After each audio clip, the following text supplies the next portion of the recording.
Hello, hello, hello. And once again, thank you for tuning in to my podcast, Outside the Box. My name is Stephanie K, also known as Sage the Coach for those of you who don't know me. I am a certified life and relationship coach. I'm also a Christian author. I'm a Bible teacher. I'm an instructor. I'm a lot of things. I always say that. A mother. And so, again, for those who don't know me, that's why you have the coach on the end of my name. Um, and so on my podcast, I like to help people to see that God is bigger than the boxes that we usually put him in and all these different kind of capacities and stages of life. Because a lot of times it's very easy to lose sight of God, especially when we're going through stuff. And a lot of those things are typically painful things. And so when everything is good, we're good. But when stuff starts getting wonky and bad and we start suffering, that's when the confusion really, really sets in. A lot of times people think that they're doing something wrong and stuff like that. And so I want to kind of dive into that a little bit more today with the book that I recently read by C.S. Lewis called The Problem of Pain. But before I get into that, let me just run a little, it's like the church announcements. We go to church and do the announcements. This is my version of the church announcements. Is that so my show typically comes on Friday at 12:30 p.m. I was not on last week because I was out of town. I was planning to do it from where I was, but it just kind of didn't work out. So I wasn't here last week. And today I was running late. So I'm sorry about that, you guys. I like to try to be consistent and stuff like that, but stuff just kept popping up today and I started late. So I'm starting about 1:45. It's supposed to be at 12:30. I will make sure that I do that or try to stay on time. I'm usually on time, so it's not really a big deal, but I just wanted to acknowledge that I am running late today. So I'm really sorry about that.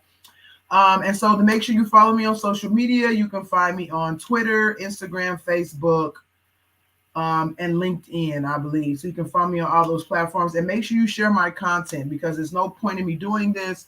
There's no point in talking about these really deep topics if people are not listening to them. I mean, I do this to really help inspire people and again through difficult times. And so you never know who you could bless by sharing this content with them with stuff they might be going through.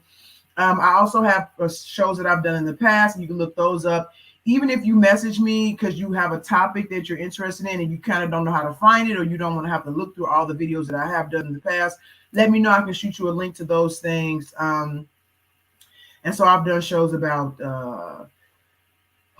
suicide, drug addiction, miscarriages, divorce. I've done so many different shows, parenting, porn. Like I've done a lot of different types of shows.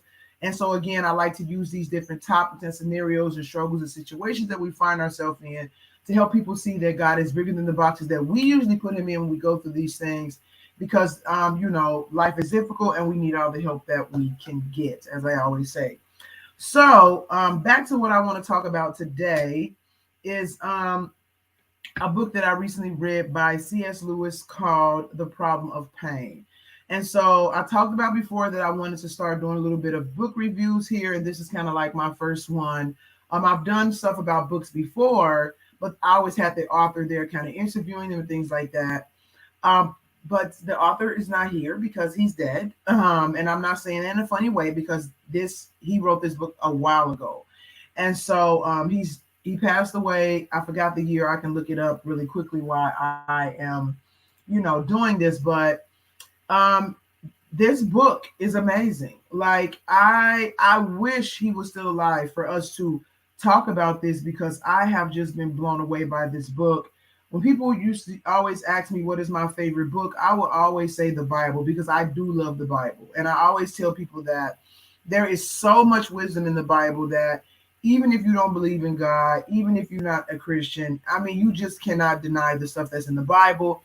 There are things that were written in the Bible hundreds of years ago that people are just now discovering the relevance of now. So, I mean, it's just so much wisdom in the Bible. And so I would always say the Bible. But now this is probably my second favorite book. And so this is a big deal to me because I don't want to say I don't like things very easily, but I don't get too attached to things very easily. Um, and so I like a lot of stuff, but to actually put it in the front of saying that this is my favorite book is a big deal to me. I love this book. This is one of the best books I have ever read. Um, and so I want to say that. Now, for those of you who don't know who C.S. Lewis is, C.S. Lewis is the author of the Chronicles of Narnia. And so a lot of people associate him with like children's movie and things like that. But what you might not know is that even the Chronicles of Narnia is based on Christian principles. The lion in the story that dies for the kids, which I haven't seen in a long time, so forgive me if I'm not doing the plot correctly, but he's a like of Christ. So he's an example of Christ, and now he died for his people and things like that. And so the Chronicles of Narnia is really based on Christian biblical stories and principles and things like that. And so the way that C.S. Lewis, even in that story, really is able to take these very deep concepts and these very I guess I can't come up with another word besides deep, but the way he's able to articulate these very deep and complicated concepts in the Bible and turn them into a children's story, I think it's genius in its own right. I think people who are able to do that, I mean, he was very close with the Tolkien guy, if I'm not saying his name right, who did the oh my goodness, you guys, it's on the tip of my tongue. You know those movies. I'll think of it later. But they were really good friends. And that guy, from my understanding, is a Christian as well. And so to take these very deep concepts and kind of put them into a different setting and kind of give life to it in a way that we not only can detach ourselves from and watch it, but also then put ourselves back in the story, I think it's genius. I think it's really genius. And I'm saying that as a writer, admire other writers and their gifts of writing, because that is not easy to do. You have to have a very vivid but organized imagination to be able to do that. So I'm still trying to think of the guy's name, his Tolkien guy. Oh, I can't think of it. So anyway, they're really good friends, and I really think that even that was very genius of him to do.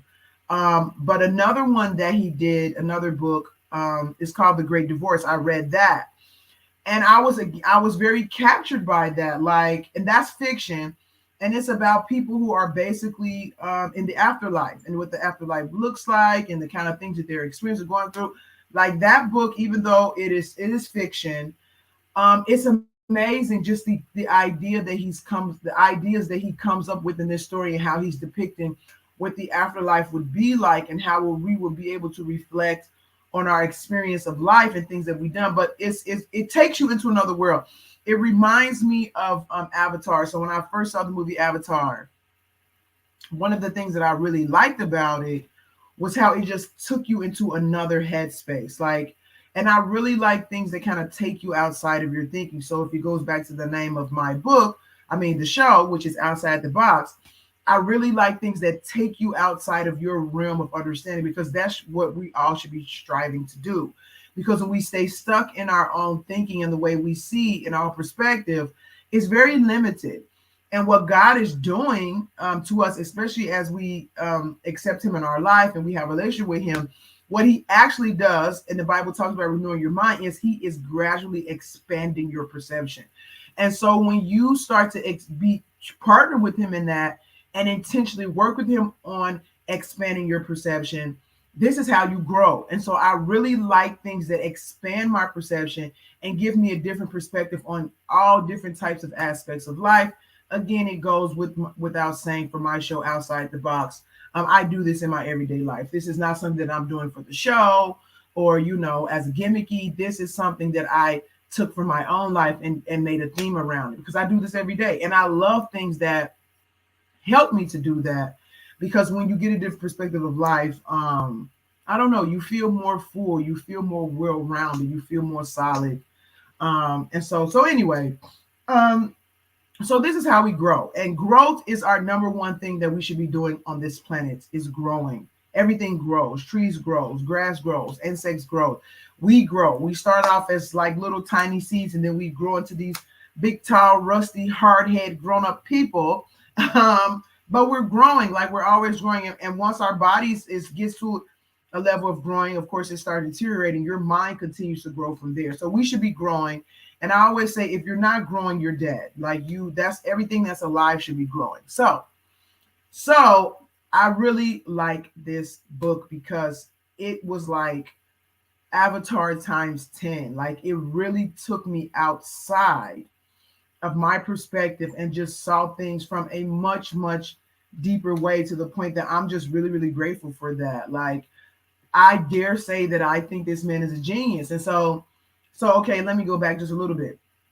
So he wrote the Chronicles of Narnia, and then he has another fiction book called The Great Divorce. He has a lot of books, by the way, and they're constantly being published.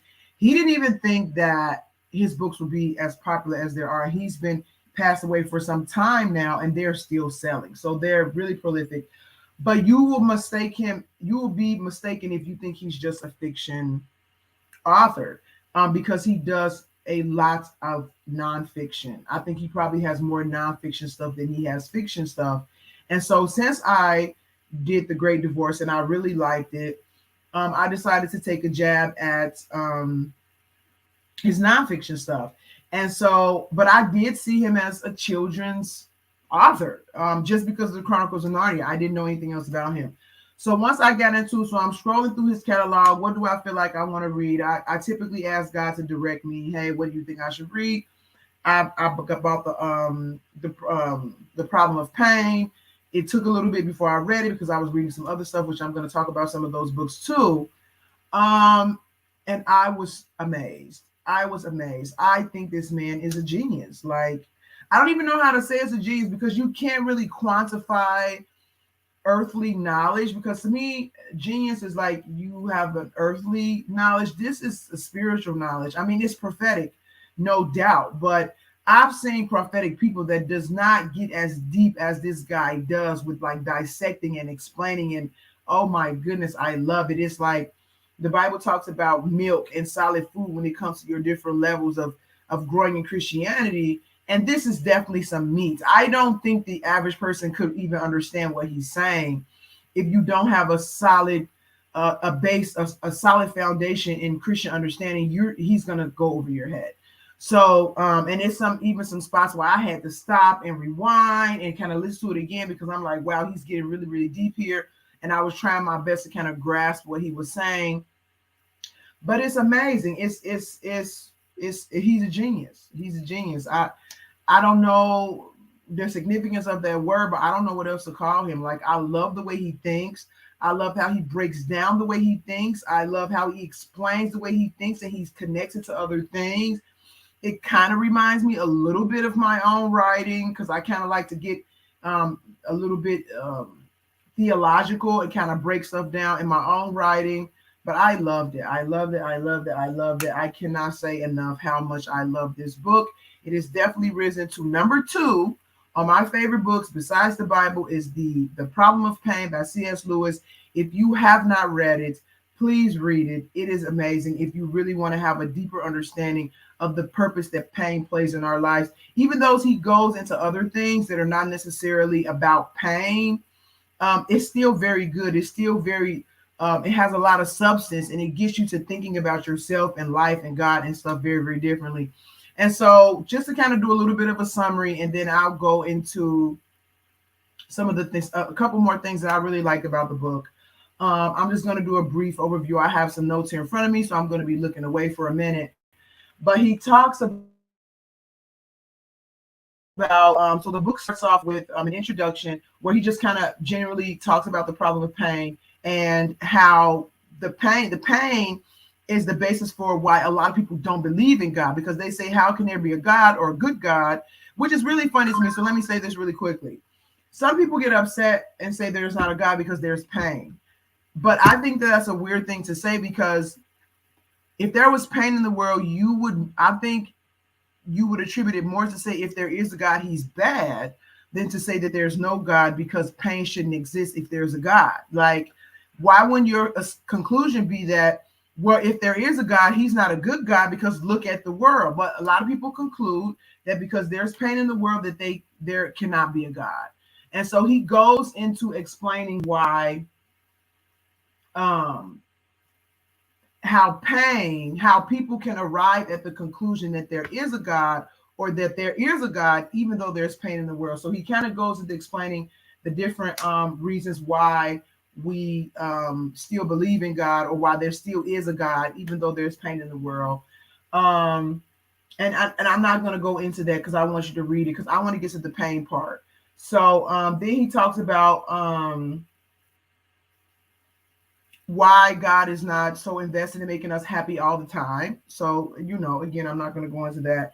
And he talks about goodness, God's goodness in comparison to human wickedness, and our need for a savior and salvation, and to kind of go through some of the struggles that we go through in life.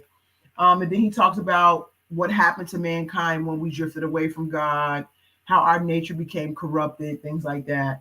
And so then after that, he goes into human pain. So he gives 3 reasons for human pain. So one of them, well, he classifies pain into 2 categories. So one is a physical sensation. So that's one. And then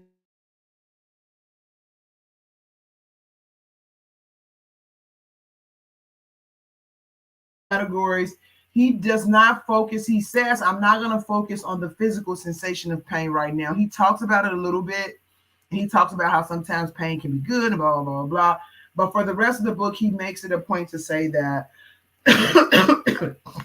he's only going to talk about the mental, kind of spiritual side of pain. So for that part of it, he says, the first reason he says is that people would not surrender to God if all was well. So in the beginning of the book, he talks about the importance of surrendering our free will to our Creator's will. So you'll have to read that if you want to know more about that. And so he sets the foundation for that before he goes into this. So he says the first reason for pain is that people would not surrender if all was well. So pain is recognizable and unmasked evil. And so so the second reason, okay, every man knows something is wrong when he is being hurt. So the first reason, which I just said, is basically that pain gives us a sign that there's a problem. So you can connect this to physical pain. So if you can imagine, say, for example, somebody has gangrene and it's spreading up their leg, but it doesn't hurt at all, then you do not know that there is a problem that you need to tend to. And then, of course, the ultimate outcome is going to be your leg is going to get infected, it's going to spread, you're going to die.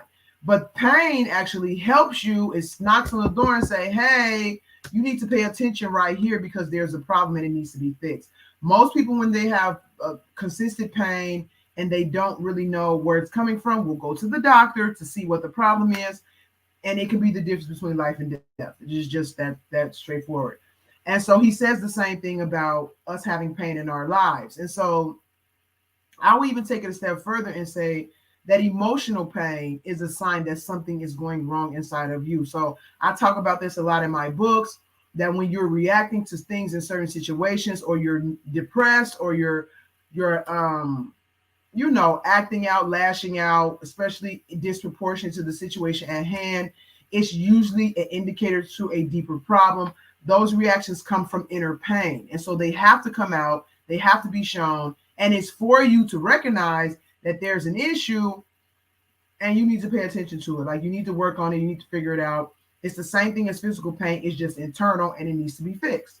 And so with him, he's saying, if our lives were not painful, we would not know the seriousness of our fallen condition. And you can't really argue with that. Like, you really can't. So if we were disconnected from God and we were able to just live our lives happily and do what we want to do and have all we want, and we never experienced any grief, any dissatisfaction, things like that, any unmet desire, because the pain comes from a lot of different things, we wouldn't know that we were falling from God. We wouldn't really understand what that means. And so the opposite of stuff always puts those things into context. So I always say death puts life into context. God's goodness is put into context when you understand what evil is. And so we always need that opposite to really put in perspective what each thing represents, and then assign those things value for what they represent. And so he's saying that if we did not have pain, we would not understand the seriousness, and that's key. We would not understand the seriousness of our disconnection from God. And so you can't, I mean, everybody that I know eventually seeks God out because they have some type of pain in their life, whether it's heartbreak, dissatisfaction, whether it's a physical ailment. But that is usually the motivator that gets us to start seeking God, because we do not find the remedy for that pain in our everyday life. So you can't argue with that. You really can't argue with that. I don't think anybody that's happy, and the Bible even says, if you love your life, you'll lose it. If you love your life and you're happy with everything, you're never going to look for God. I mean, you're just not. And then that means if you love your life and you're never going to look for God, then you're going to lose your life, because you're not going to be with the giver of life in the afterlife, which means you're going to lose the very life that you love. So, yeah. So yes, I agree with that. So the second thing is, he says, is that pain shatters the illusion that we have enough for ourselves. And so again, it kind of goes back to the first one, that we would not seek God if it was not having some type of pain in our lives. And then to attach to that, he says that, a pain shatters the illusion that we have enough for ourselves. And so I hate to say it, we need it. When you put everything into perspective about us being in our fallen condition and God trying to restore us back to the perfect existence he wanted us to live in, we need pain. I hate to say it. Like, it almost makes me feel sick to say it, because I don't want pain just like anybody else. But I can see how it's necessary for free-willed spiritual beings to become aware of their condition, become aware of their need for help, become aware that there is something going on that's much greater than your immediate needs and wants and desires. Pain disrupts all of that. It disrupts all of that. Everything could be going really well in your life for all intents and purposes. I don't know anybody that happens for, but I'm just saying. And then somebody dies. Boom. It shatters you. It shakes you up, and then you start looking for answers. And so it's needed, especially in our condition. Okay, so he said that. And then 3, which I thought was really interesting. The third reason he said was, we know we're acting for God's sake if the material action of our choice is painful, or at least contrary to our inclinations. This was deep, and I've never heard anybody talk about pain in this way before. But he's basically saying that you don't know you're serving God until it's painful. Right. So just think about that for a second. So he's saying that if you do everything, if everything that God wants you to do is enjoyable to you, how would you know if you're serving God or just serving yourself? Like, there's no way for you to know. A lot of stuff he talks about is based on the mind. And I love the mind. Like, I love reading stuff about the mind. I love understanding the mind. I love analyzing the mind. Like, I'm fascinated with the human mind. So he's saying that for us to be free will beings, we have to understand what we're choosing. And if it's always pleasurable to us to choose it, then we won't really understand what choice we're making, if we're making it for us or we're making it for God, because they seem to like give you the same result. Now, of course, in our pre-fallen condition, that's how it would have been. We would have automatically be doing what God wanted, which would be pleasurable to us, which would in turn be pleasurable to God. But we're not in that state anymore. We have the ability to not choose God. And so how do we know if we're choosing God is when we're doing something that he's asking us to do and it's painful and we're doing it anyway. Like there's no benefit to us whatsoever, but we're still doing it. Then we're making a conscious choice to choose God over our own desires. And that was very, very deep. So he goes into explaining how Abraham's choice to listen to God when it comes to sacrificing his son. And he says that, Abraham making that choice for something that will cost him, like even me, I'm having to think about it and really break it down, made it very clear to him that he was doing what God wants and that he was choosing God over what he wanted, which made his choice more powerful. It opened up his perspective of his loyalty to God, his love for God, the potential and strength that God put in him. Like he just really goes into it, and it is very, very, very, very good. I love it. I love it. And so those are the three reasons. And I'm not really doing it complete justice the way I'm explaining it. I'm trying my best. It is deep, but I would suggest you go read it yourself, because God uses stuff and he says different stuff to different people anyway. So, but it's really good. Like I really like it, and you can't really argue with the reasons that he's given. And he even talks about his own pain. He's saying, so yeah, I know you all might be mad at me, saying like, well, why are you justifying pain? How do you act when you're in pain? He says very clearly, I'll tell you how I act. I'm a coward. Like I hate pain just like anybody else. And if it was a way for me to get away from it, I would. Like he really explains it. And he talks about how as soon as the pain lets up, most of the time he will go right back to what he was doing. So the pain is needed to keep him on the right course. Like it's so beautifully explained and so beautifully written. It humbles you. It humbles you as a person to understand that when pain comes in your life, God is using it to refine you. And it's hard. I mean, I'm not even gonna lie. It's some things that I've been through that I'm just like, God, okay, like I can't take much more of this. But he gives you the perspective to step back and understand that all the time that you're hurting and you're suffering, that God is doing something so deep and so great inside of you that it is in your best interest to endure. Like I'm really like, I'm still digesting it, and I'm going to read it again. And I typically don't, like when it comes to movies and books, even if I do read them a second time or watch them a second time, it's going to be some ways away. Like, so if I watch a movie, I might watch it 2 times the first time and that's it. And then if I watch it again, it's going to be a while away. I have never read a book twice, except the Bible. This one, I'm going to read at least 2 or 3 more times. Like it was that good. So, and you have to, because he has so many ideas jam packed in there. You're not going to remember everything. So it's good to go back and see it. So yeah, he talks about he goes into a lot of deep stuff. He even goes into when the Bible talks about the benefit of pain, because if pain is bad, if pain is good, then why do we get an outlet from it sometimes? And then why does God want us to be happy or pushes us towards happiness? So he goes into a lot of kind of deep thoughts about that. And so you have to read it if you want to know the rest. I'm almost up with my time. But then he goes into a little bit more about pain, kind of breaking down God at the end of everything. He wants us, we don't have to, the aim is not for us to stay in pain. It's for us to kind of cross over into a more pleasurable existence. So he kind of talks about that. Then he goes into hell, which I really like what he said about hell.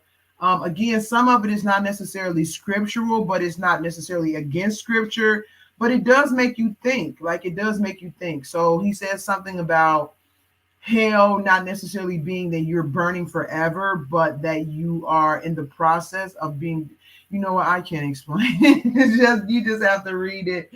And then his last chapter is on, not the last chapter, but the second to last chapter is on animal pain, which I thought was really interesting, because the last few weeks I have been finding myself in conversation with people where I'm talking about animals a lot and how fascinating they are and why God created them and our role with animals and things like that.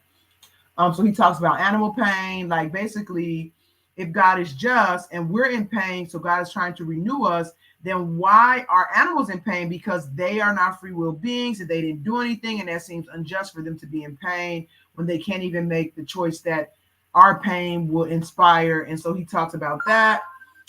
He also talks about in the last chapter, he talks about heaven, um, and how it kind of plays into the whole scenario. So it's a very, very, very, very, very, very good book. I know I've said that like 100 times already, but I can't sing enough praises for this book. It is beautifully written. It is really deep. It is very insightful. I really like his combination of intelligence, because it's very clear that not only is he intelligent, but he has a prophetic gift, and he's very deep and insightful. But on top of that, there's a lot of compassion in what he's saying, and I think that's important, because a lot of times you get people who are really, really, it seems like intelligence, as human beings, intelligence increase, they become less compassionate. And I really like that he has this level of insight and everything, but he still has a lot of compassion there. To me, it displays the nature of God. God is as the most powerful being. He can do anything, but at the same time, he's still very, very compassionate and cares about me and you individually when there's really absolutely no reason to. And so yeah, so I like that part about him too. And so the last thing that I kind of want to go into before I wrap up today is um the overall thing that that I got from his book is that there's a purpose to our pain, and that God understands our struggles with it, but is a necessary tool to achieve the ends that he desires, which has very little to do with our small perspective that we're looking through the world in. Like, he's trying to redeem his creation, and his creation is not just me or you, which he another thing is that he talks about these huge concepts, and then he makes it personal. He said, don't be thinking about your neighbor and your friends and all this stuff. Think about you. Think about where you are with God and where you should be and things like that. But I like how he takes these very big concepts, and I mean, I like how he explains things not only from a personal level, but you to kind of step back and see things from God's perspective, because he's not just trying to save me and you. He's trying to save his creation, which is trillions. Trillions is more than billions, so I don't know what's after trillions. An uncountable amount of people. We talking about since the beginning of creation until the end. He is trying to save his creation, which is us, the planet, the universe, the animals. Like, he is trying to do that. And a lot of times we're just looking at our little small keyhole of life that we can see, and then we're kind of judging what he does and what he doesn't do based on that. But he really gives you the opportunity to step back and kind of see things from God's perspective, not from our perspective and what we want and what we don't like and what we need and what God should do. But know that we are actually subject to God, and that he can do what he wants. We have to understand how he operates if we want to get the benefit, the biggest benefit from our lives. But that God's ultimate plan is for us to be loved, for us to be happy, for us to live pleasurable lives. And this is the path that must be taken in order to get there. Now, you can argue with that and say, well, why is this have to be the path? But something that he says is, you're wasting your time. You cannot change the path. You cannot change God. You cannot argue with God. I tell my kids sometimes, you can't take God to court. So anybody who has a problem with how God does things, you're just jacked up, because you can't compete with him. It is better for you to submit to him, because he has total control, and try to figure out what to do to make him happy and please him, and what instead of you just arguing with him, because it's a discussion you can't win. So we can all point fingers. I've actually met people who will say, if I was God, I could do this better than God. Okay, very stupid statement, but you're not God. You can never be God. That will never happen. So how about you get on board with reality and think about what's actually happening and how to maneuver through that, instead of wasting all your thought power on something that is not even possible. And I thank God that no human being on the earth is God, because if he was, we would all be in trouble, as I'm sure you all know, human beings. So I love people though, so don't get me wrong, but we a little messed up, I will say that. And he talks about that in the book, how you have to be honest with your condition. Like if you just looking at yourself that you're not that bad, having to go through pain in life, you will always find a way to avoid it or around it or make it seem like you don't deserve it. But when you understand your condition, how bad you really are, not as a society, not as a community, but you individually, you see your flaws, your imperfections in yourself, and you come to terms with, you know what, I do some jacked up stuff sometimes, then you will understand the need for God to refine you, and you won't be so resistant to the pain that he allows and sometimes brings into your life to help you to become a better person. But you have to be real with where you're at, because if you're not, you're going to resist it. But when you, even if you are real where you are and you don't want to be in pain, but because you want to be better, you will push through, you will cooperate, you will, even if you have to cry, you'll do it because you're like, I don't want to be jacked up. Like, I don't want to be jacked up. So if I have to go through this and not be jacked up, then let's go. Just make it fast. Like, you know. So anyway, that's it about my book review, my very mini book review on The Problem of Pain by C.S. Lewis. I loved it, loved it, loved it, loved it, loved it. I would definitely recommend everybody to read it. There's some other his stuff that I want to read now. I just like the way he explains his mind. And so that's it. So you guys make sure you tune in next Friday at 12:30 p.m. I will be on time then for another episode of Outside the Box. Make sure you share, like, my page, my content.